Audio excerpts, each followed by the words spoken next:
All right, yesterday was the December meeting. All the trustees were present except for Trustee Curry and Trustee Mitchke. They discussed CPM 1.1 and the superintendent's report, which was on student outcome goals and their targets.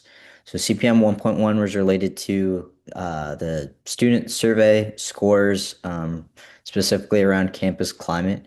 The district said that they did not meet the CPM because even though there was an increase in the percentage of positive responses from last year. So it went from 55% overall to 59%. The district was still below the required threshold of 62%.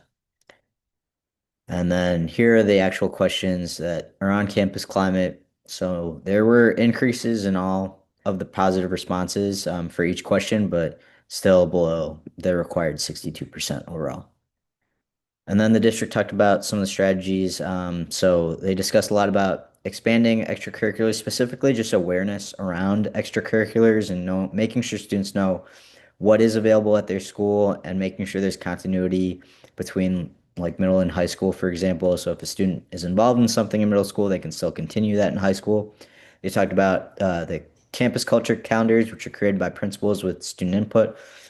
Specifically, they're now including attendance plans, and then leveraging the teen board, and then also Save Promise teams. Save Promise teams are student-led teams specifically created to address concerns about student safety. And then the superintendent's report. So these were the just establishing what are the targets for each GPM. These goals are already adopted. So in the subsequent slides, there are targets there. There's nothing for domain one, which is elementary school reading and writing, and that's because this is the first year they're able to establish a benchmark for bilingual test takers on iReady. So they will need a full cycle of that to be able to create that baseline and then the following targets. So they need that beginning of the year, middle of the year, end of year data. And so they said that they should have these targets in May of 2026. There are GPMs for goal two, which is elementary school math, domain one.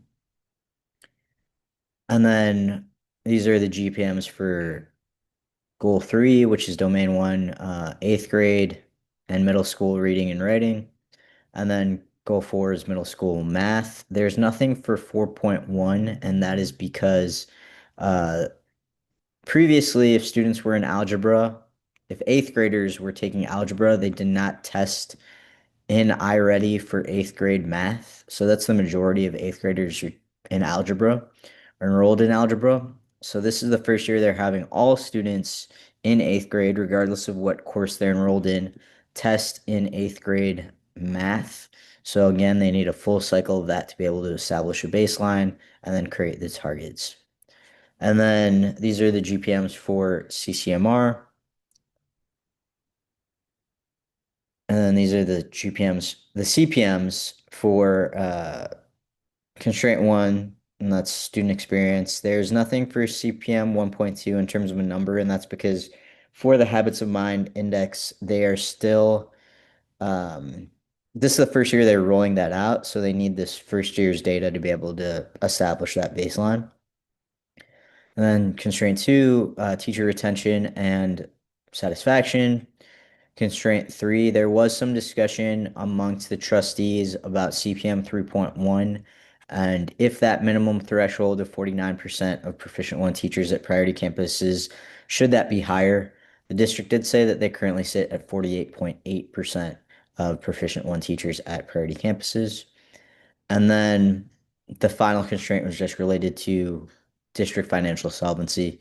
So pretty straightforward meeting. We'll see you in January for the January one.